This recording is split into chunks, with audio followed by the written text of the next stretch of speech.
Welcome to Fun Science for Kids! Today, we are going to make a super cool volcano experiment.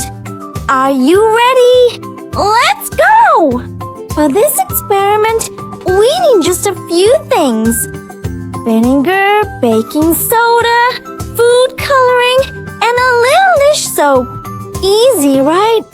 This is vinegar! It looks like water, but it has a sour smell. Vinegar is the magic liquid that will help our volcano fizz and bubble.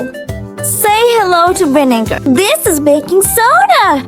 It's a soft white powder that looks like flour. But when baking soda meets vinegar, it makes an amazing explosion of bubbles. Wow! Baking soda is so cool! This is dish soap. We use it to wash plates at home. But today, dish soap will help our volcano make even bigger foamy bubbles. Dish soap makes the explosion extra fun. These are food coloring bottles. We have red, blue, green, and yellow. Food coloring will make our volcano colorful like a rainbow.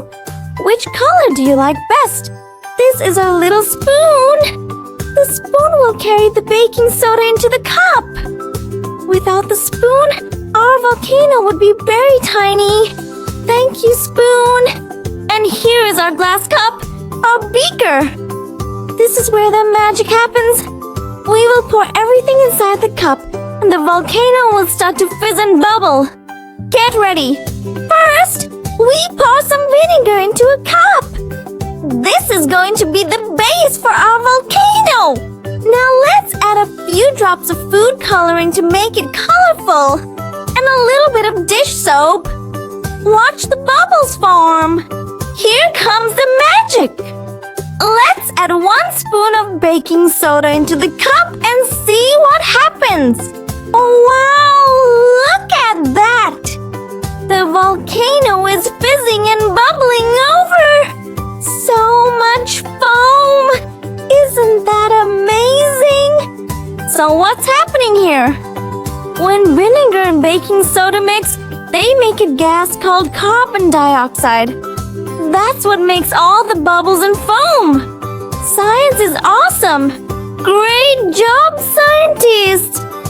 Thanks for watching. Don't forget to like and subscribe for more fun experiments. See you next time.